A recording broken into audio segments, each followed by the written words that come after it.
Emily Carter believed in love once. She truly did. But belief, she learned, could be fragile.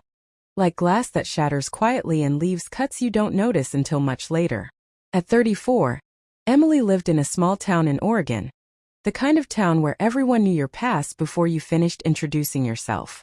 She worked as a librarian at the local public library, a job she loved because books didn't judge her, didn't ask why she was still single, didn't remind her that life hadn't turned out the way she planned. Every morning, she unlocked the library doors at exactly 8:45 a.m., brewed a cup of weak coffee, and told herself the same thing. I'm fine. This is enough. She had once been engaged. 5 years ago. The wedding invitations were printed. The dress was hanging in her closet. Then one random Tuesday, her fiancé confessed he had fallen in love with someone else. Someone younger.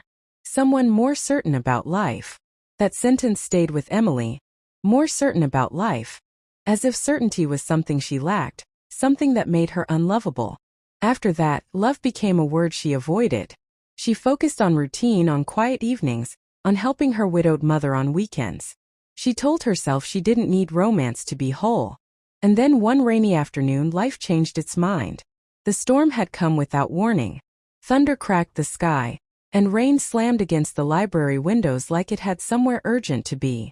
Emily was shelving returned books when she noticed a man standing awkwardly near the front desk, dripping wet, holding a soaked backpack. I'm sorry, he said, voice hesitant but warm.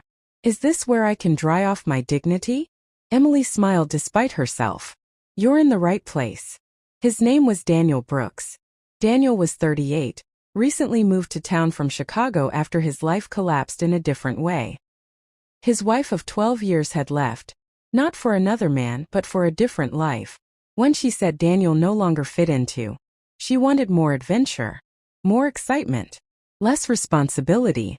Daniel had stayed behind with their 8-year-old daughter, Sophie, trying to explain why mommy wouldn't be coming home.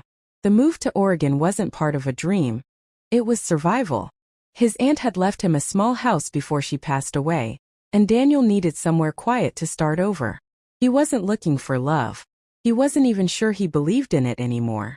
Daniel began visiting the library often. At first, it was for Sophie, who loved fairy tales and adventure stories. Then it became something else. Conversations started small. Book recommendations. Complaints about the rain. Shared laughter over Sophie's dramatic opinions about which princesses were overrated. Emily noticed how patient Daniel was with his daughter. How he listened, not just heard but listened. She noticed the tiredness behind his smile.